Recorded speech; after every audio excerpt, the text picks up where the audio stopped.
Hey guys, I'm here. Welcome back for episode 6 of season 3 of Heartstopper. We're going to go ahead and hop into this one, guys, because I got a bunch of other stuff to record today, so I'm not going to spend a lot of time introing this. So if you want to see the full reaction, as always, you can check it out over on Patreon. It is a watch-along format, so you will need your own footage to sync up the time codes for actually the entire episode. Over there, you get the same thing for all the other shows and movies that we cover on the channel. You also get a suggested votable movies to react to each month. It's just a great way to support the channel. It helps do things you do over here. But at the end of the day, really appreciate it if you enjoy this reaction. To at least leave a like, drop a comment, subscribe if not already, because it really helps these videos out. That all sent out of the way. Let's go ahead and hop into episode 6, Body. Here we go. It's been 4 months since you left inpatient. Yeah, I should bake a cake or something. I mean, that's huge. You've come a long way, Charlie. I mean, just in a little bit we saw last episode, there was a massive improvement. I'm here if you want any extra support, okay? Whatever you need. Aww. Thanks. Aww, let's go. Get him. Everybody's so excited to have him back. All right, Charlie. Don't push yourself too hard.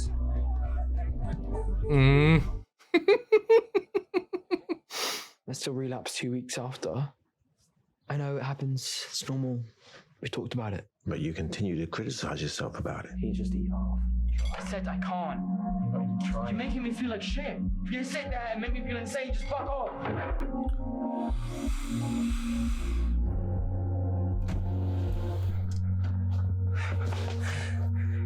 I'm sorry. Sorry. I didn't mean to. No. When they don't negate any progress, I know. you are 3 months clean. Yeah, you can't expect everything to be perfect, fine, and dandy immediately. But yeah, overall, like one little moment like that compared to what we were dealing with before is still huge. I guess we feel a lot closer. He's seen me at my absolute rock bottom and hasn't run away screaming. That's a positive. Your progress has allowed you to deepen your connection with him. If your intrusive thoughts have lessened, you've got more energy to give to your relationship.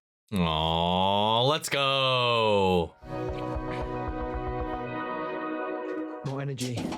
You can say that. I really don't want to be defined by the fact that I was bullied at 14 and then had one toxic ex-boyfriend. Trauma doesn't define you. But it Yeah, also doesn't vanish in 5 minutes, so give yourself some grace. I love this guy, man. Do you practice your motivational pep talks or do they just come to you in the moment? You know, they just come to me. I'm just a talented person. Wow, this captures your spirit as well as your likeness. How come you never compliment my work like that? I'd compliment your work if you could actually show me a completed piece. Finish something and we'll talk. I've heard about your social media blowing up and they want to interview you. Local young artist achieves internet fame. Okay. Damn, man, that's awesome. Spring or spring?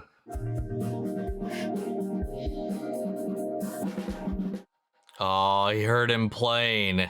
Happy birthday. Aww. Are you ever going to get tired of doing that? Absolutely not, no. But I did get you a present. It's that Instagram famous historian you like. He's doing a book signing on Sunday, so I thought maybe we could go after the sleepover.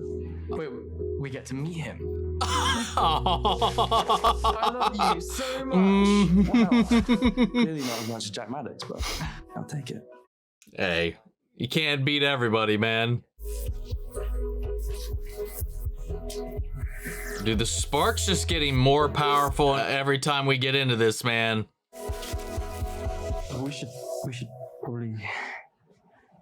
Yeah, no, It's getting overloaded because they were talking about progress, the relationship, and stuff like that. I wonder if they're going to start feeling more pressure about taking the next step, like Tal and Elle and whatnot. Oh, it happened again. Me and Nick were making out in a practice room and it got really intense really quickly. And then it stopped and it was kind of awkward and overwhelming. Charlie, have you considered the idea that you and Nick are ready to take things further? He's talking about having sex. Yeah, I know. You didn't need to say it. It's not like we've done nothing. I mean, it's all been over the clothes, but sometimes when we're making out, we... Please spare us the details. What? No, I want all the details. And I'm scared that I'm not going to know what I'm doing. And I'm scared that he's going to take one look at me and... Well, when me and Elle started having sex, it was in the spur of the moment. An outburst of fiery passion in the light of the New Year's fireworks. Yes, Tal, we've all heard this story before. In vivid detail. Well, get out, I need to change. What? Get out. About sex? Get out. Talk about it. Charlie, what about... Oh, get out of my house.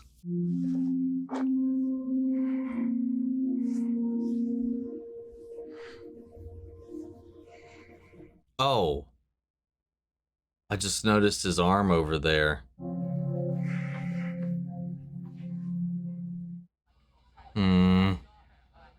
My parents are out, but please don't break anything or be sick anywhere, please. Good luck. Just need a night off from the worst case. I think Tara's feeling a lot of pressure to uphold the expectations of her, like perfect student, prefect, going to Oxford, all these things kind of figured out and laid out before her. I think she's starting to like feel the weight of that a little bit and almost be smothered by it. Oh, I'm so happy Tori is with everybody.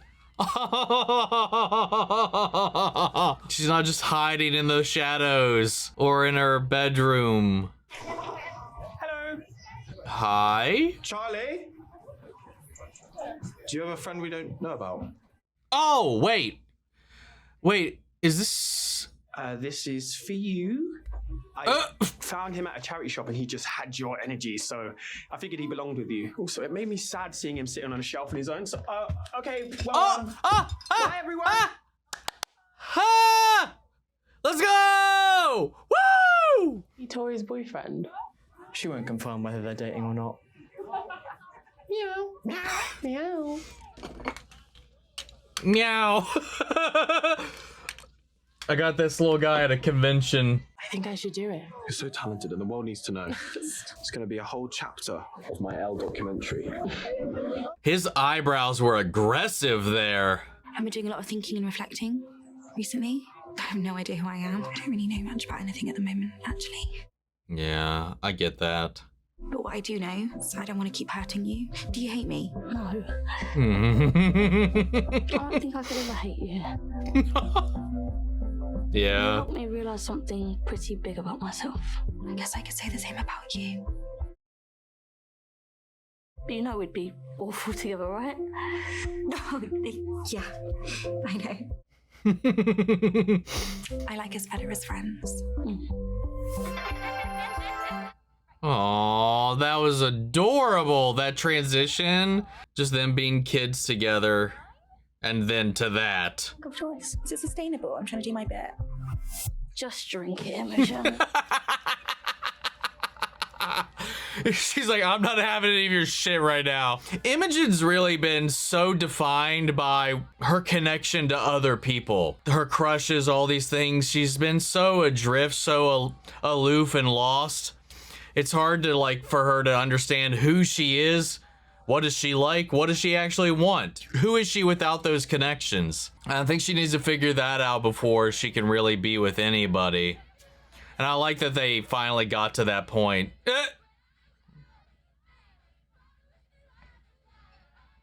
Yes! Michael's got to stick together, man. Let's go. Have you guys started thinking about uni options? Gap year, Oh, no. for sure. I love staying at my gran. Oh, this is a conversation she doesn't want to have. Tara, what about you? I don't know. Nick? I'll probably just try and get in somewhere local so I can stay here. No. You don't think you could do long distance? Uh-oh. She's gonna get overwhelmed. Tara? It's so much pressure. I think you're having a panic attack. It's okay, my therapist gave me some exercises to help clear my brain whenever I'm having thoughts that I can't control. So let's do some deep breaths together. Breathe in for 3. And breathe out. And breathe in. This is beautiful. Let's do it one more time. It's so nice seeing him be able to help somebody with what he's learned. Sorry, I was just stressed about everything right now. Charlie was helping.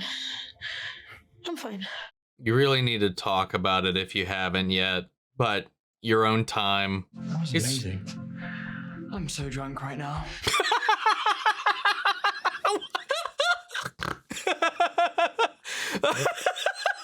Oh, that was so good. I did not expect that at all. I really like you. I like you too. Don't ever leave me.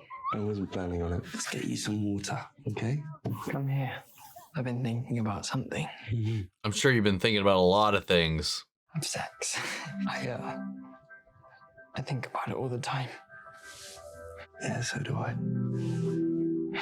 I know I wasn't ready in Paris, but that was a long time ago. Mm-hmm. We can go upstairs. Sure. You're a little drunk, though.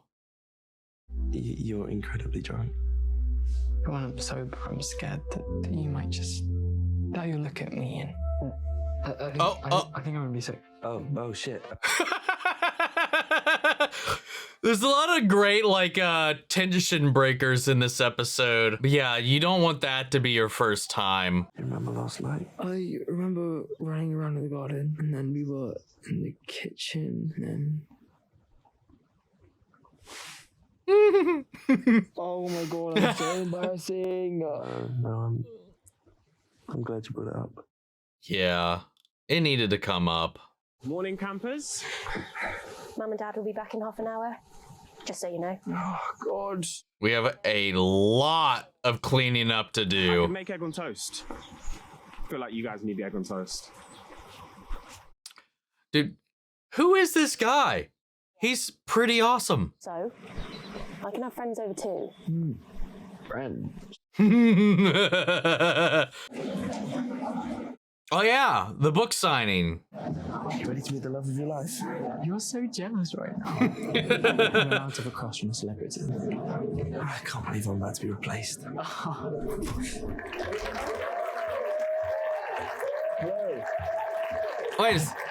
Wait, is that Jonathan Bailey? So many of us united in our love of classical art, of history, philosophy. Oh wait, is he actually getting a little jealous?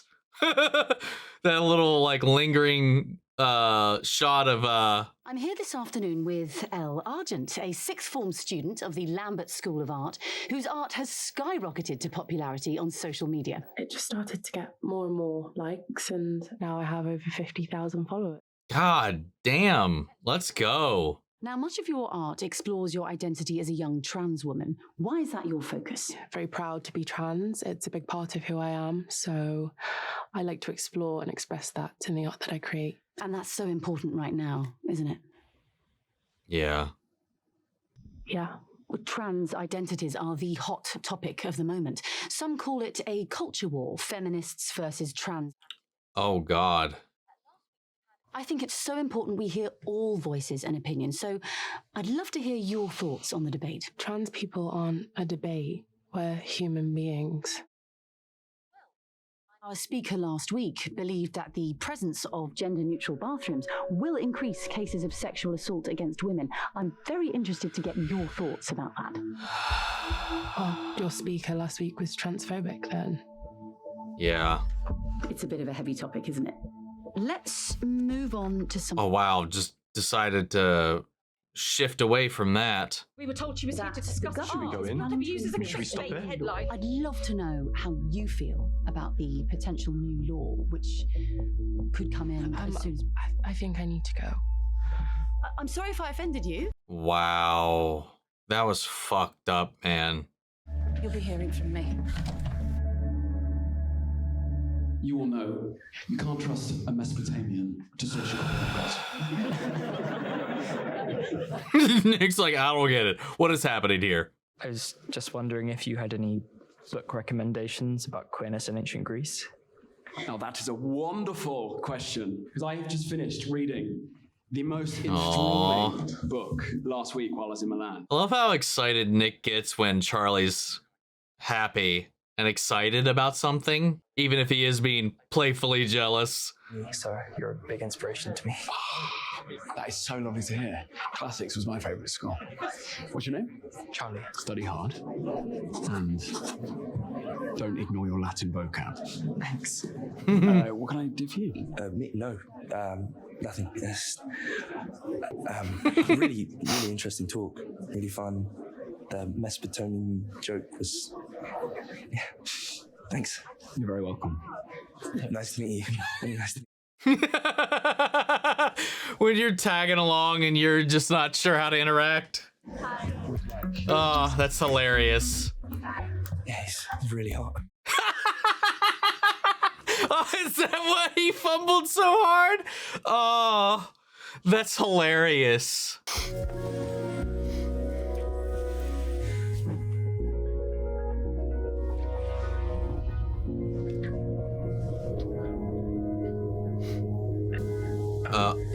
Should we stop? No. Do you want to? No.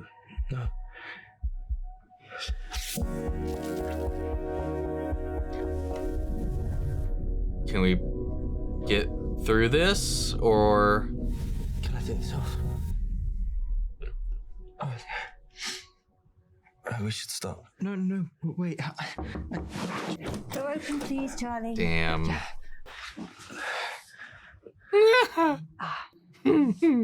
a nice time today? Yeah. Okay.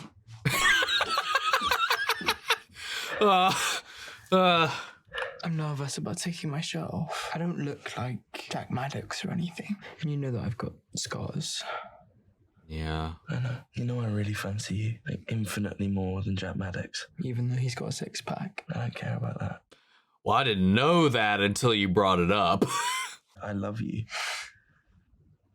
I want you. He's such a good dude, man. I really did want to carry on. I really want... Mom, have you seen my laptop charger?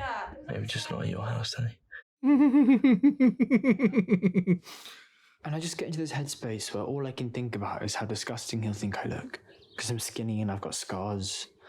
Being skinny and having scars isn't disgusting. I used to be just as skinny as him at that age, too. We've talked about how you get anxious when you feel like you don't have control. Part of intimacy is trusting someone enough to let go of some control. And that's scary. But as long as you and Nick respect and trust each other, and you communicate and listen to each other, then you're safe. Yeah. And as long as you practice safe sex, you can get some free condoms from the reception.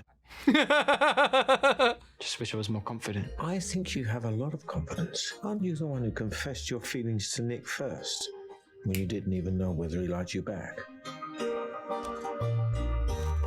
He's got some points. There's some times where he has been extremely confident. And not just with Nick, but with every aspect of your life. But I know you have it in you, Charlie. I really do.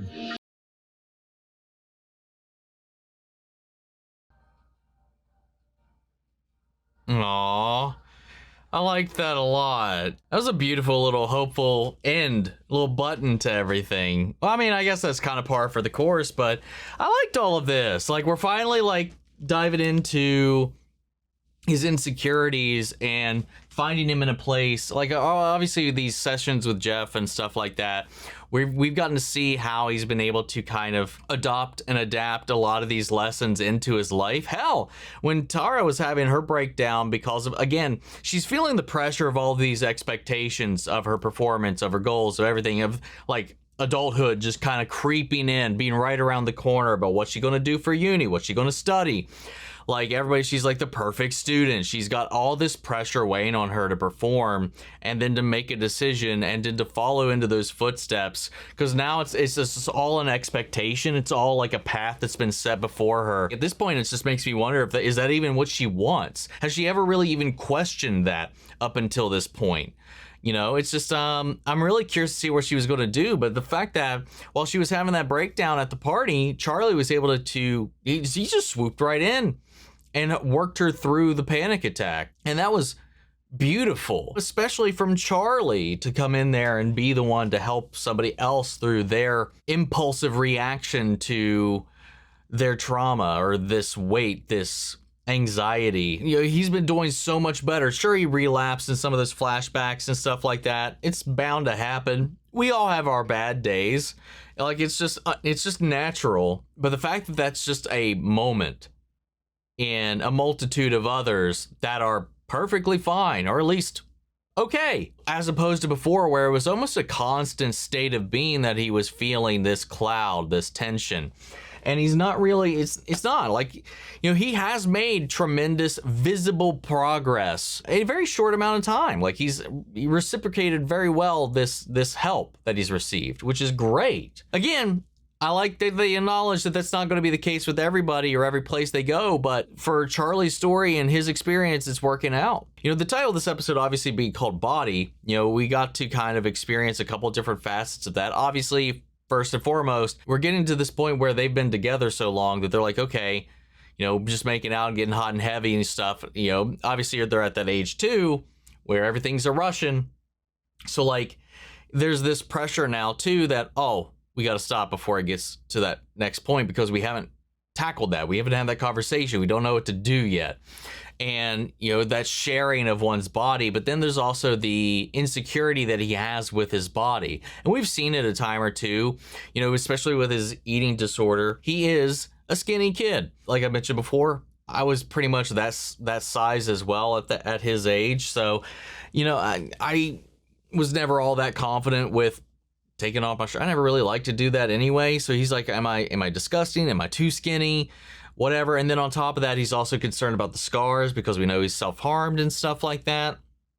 So he's just so afraid of exposing himself because he's also comparing himself. I mean, hell, he got to meet his idol in here. He's talking about his six-pack. He's charming, he's handsome, Jonathan Bailey. Hell, even Nick, who doesn't know jack shit about any of the things they're talking about, was like, oh yeah, that guy's kind of handsome, and he fumbled over his words. You know, it's all this like attraction. There's this comparison, this desire to compare yourself. It's like, hey, I'm no Jack Maddox. I'm no whatever. You know, I don't have a six pack or whatever. I'm not muscled out. I'm not what people expect of a hunky man or anything like that. I'm just me. And at the end of the day, it's hard to just be fine with that. But most of the time, the person you're in love with isn't really that concerned about any of that. You know, they're there for you, and we are our own worst critics at the end of the day. And then I wanted to kind of flip back around on this too, because Elle, with her booming social media presence, with her art and all of this, got her this interview with this radio station or podcast, whatever. Because of who she is, they started throwing out a bunch of very targeted questions. It stopped being about her. It was barely about her art. I think they mentioned it in the introduction as a way to get her here, to turn it into a political conversation about how do I need to justify my existence, or how do I need to make people more comfortable about who I am and existing in the same space as other people.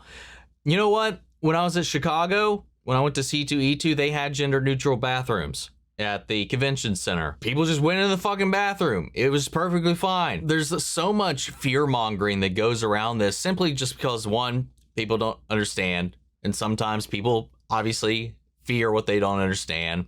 Then there's a whole contingent that just doesn't agree with the whole concept of it, and then they're going to be spinning all kinds of narratives about it and trying to like propagandize this thing. You know, at the end of the day, people just want to live. They just want to be themselves, and they just want to be comfortable and accepted and be able to, you know, live their fucking life.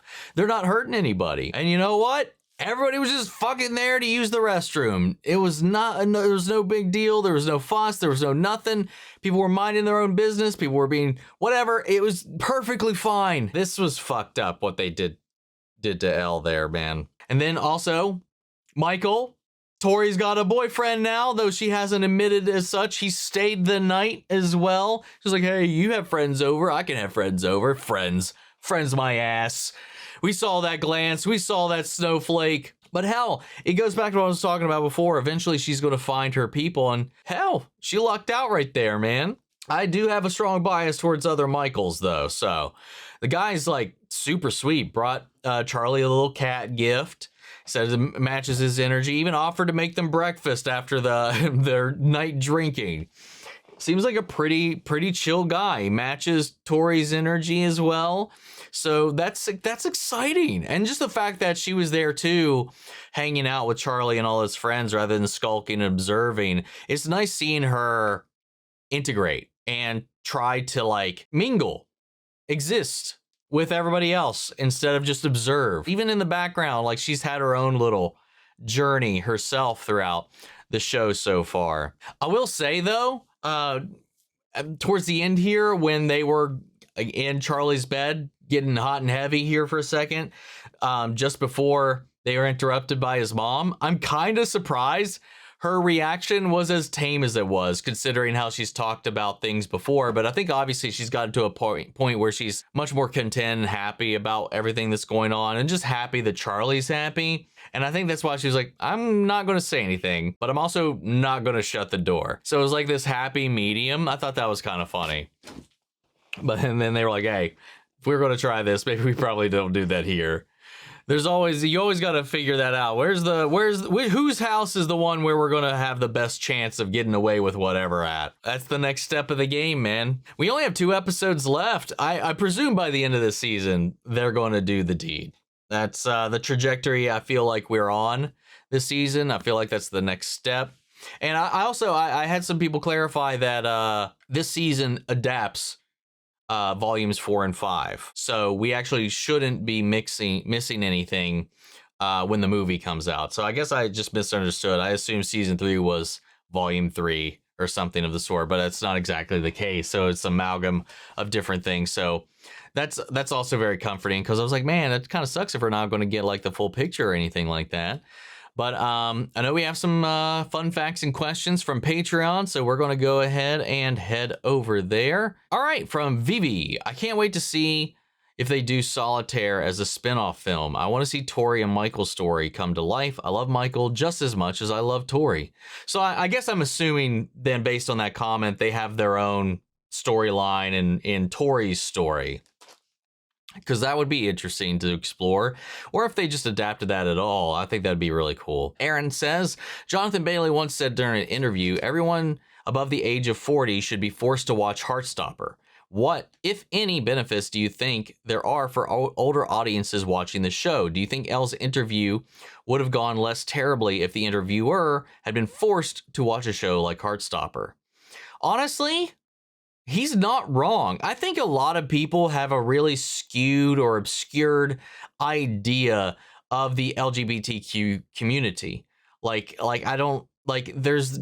just know what is propagandized, what they hear, what is built up. At the end of the day, their relationships are just exactly the same as anybody else. And I think if you highlighted the struggle, the concerns, the vilification, the anxieties, all of it, I think they'd empathize. I would hope that any reasonable human being would find empathy in going through something similar to that. I mean, because at the end of the day, like I've said before in the past, they just want the same shit that we do. They just have a different flavor, a different taste than us. Someone likes ketchup, someone likes mustard. You don't freak out about that, man. It's the same thing. Then it's just like you have to understand like the imbalance with the social perception about them being able to navigate their life and the way that crashes down. I think any real human being with any semblance of empathy in their fucking brain or heart would be able to connect and understand, and it may very well be able to help reframe their mind about all of this. I think that is extremely valid. If it makes you uncomfortable, good. Work through that. You know, yeah. Anyway, Nikki Sodreza states, since Jonathan Bailey's in this episode, I'd like to ask if you consider adding Fellow Travelers to your TV show list. It's an incredible miniseries dealing with LGBTQ plus history, particularly during the time of the Lavender Scare. I don't know what that is. In the 1920s. I love your reactions, and I have a feeling that you'd have some great commentary on it. I will. I mean, it's a little too late to add into, obviously, the poll that we have going on, but I'll take a note. Fellow Travelers. I'll definitely put it on there. So for next time, once we get through whatever the next winner is. Right now, it's pretty much a landslide on what's going to be the next one, but who knows? The tides could change, so I won't say anything just yet. Fun fact, the meows was improv by all three of them. Aw, that's adorable. Oh my God, we got a big fucking one here. Lexa! I love this episode of Heartstopper. Episode 6 is phenomenal in my opinion. The kitchen fight between Nick and Charlie is one of the most intense and emotional moments in the entire series. It's raw, painful, and deeply honest. Nick desperate to help Charlie, can you just eat half? And Charlie, overwhelmed and breaking the pressure, finally snaps. I said I can't. You're not even trying. You're making me feel like shit. If you're going to sit there and make me feel insane, then just fuck off. Nick walks out. I'm sorry. Sorry, I didn't mean to. I mean, I love that too. It's a perfect encapsulation of like, sometimes it gets hard. It gets hard to be on the supporting side as well, to try to help somebody else. And then when they're not reciprocating, it's easy to like get frustrated yourself of the situation. I've 100% been in that position. Hell, we just saw Charlie's mom be in that position in the last episode. It's hard to help somebody who's struggling to help themselves and whatnot. And then somebody on the other side of that who feels like they need to be cradled and babied, it's easy to be, it's easy to get snappy. I understand. I totally get that. Simone was so powerful because it's the first time we see Charlie explode like that. Well, we've seen him get snappy a time or two before this, but yeah, that was the first time he really popped. He's been trying so hard to keep everything inside, to seem okay, to not worry Nick, to just cope, but he's clearly in so much pain. Nick, who truly loves him, is trying to help, but ends up pushing too hard. His fear and frustration come out as pressure, and for Charlie, that makes everything feel even more impossible. It's such a raw human moment, showing how even love can hurt when it's not given in the way someone needs. What makes it even more heartbreaking is how the scene echoes a storyline from Solitaire, Alice Osman's first novel. Solitaire is told from the perspective of Tori, and it explores what happens after Charlie's mental health reaches a breaking point, and also her school life. In that book, after falling out with Nick, Charlie spirals into self-harm and ends up locking himself in his room and tries to attempt after falling out with Nick. That's not something that's going to happen, right? Is that spoilers for something? Heavy, heartbreaking, and far darker than we see in the show, but in episode 6, you can feel the same emotional undercurrent. It's a softer version, but the truth is still there. Oh, okay, so I guess in place of what we saw here, that's what happened in the book. Charlie is struggling, and this fight with Nick is a glimpse into just how deep that pain goes. Some people say Heartstopper is too soft or childish, but honestly, that's what makes it so special. Yes, the comics, the books, and especially the novels of Solitaire go into very dark, mature themes like eating disorders, depression, trauma, and self-harm. They don't shy away from the hard stuff, but the show chooses to hold that pain with warmth and compassion and hope. It doesn't erase the darkness, it refuses to leave the characters alone in it. I love that description of it. And we need that now more than ever with everything going on in the world. The fear, the division, the burnout. Shows like Heartstopper remind us of the power of kindness, of softness, of the love that doesn't have to be dramatic or toxic to be meaningful. Nick and Charlie's relationship is gentle, flawed, healing, and it's a rare kind of representation we don't get enough of, and it makes me so sad and angry the books like Heartstopper are banned in some countries and even America, I think. In some states, I think it was Florida that banned them and removed them from shelves, but yeah, Heartstopper isn't childish. It's needed. We need more stories like Nick and Charlie's, stories that remind people that it's okay to cry, to be vulnerable, to reach out, stories that say you're not alone and you deserve to be loved just as you are. I can also relate to Charlie so much, maybe just not as much now. I'm 24, but I still struggle with food and eating. I'm so grateful to the universe that I was able to find Nick Nelson, my golden retriever. I found a guy that loves me and cares for me, someone that wants to spend his whole life with me, and I think that's kind of rare this day and age. Well, congratulations on that. That is awesome. And thank you so much for this thoughtful breakdown. And I agree. I think as important it is to highlight the good and the bad of these situations, I appreciate so much that this show, like you, doesn't let the characters linger in it. I think now more than ever, we do need compassion, empathy, hope. And again, it's important to highlight it, but not that we can be lost to it. So that's what I love so much about this show. So I 1000% agree with you there. 90210 BV Hills says, what's your favorite scene of the whole series so far? I don't know, man. It's a tough call because there's some really beautiful scenes. Recency bias right now.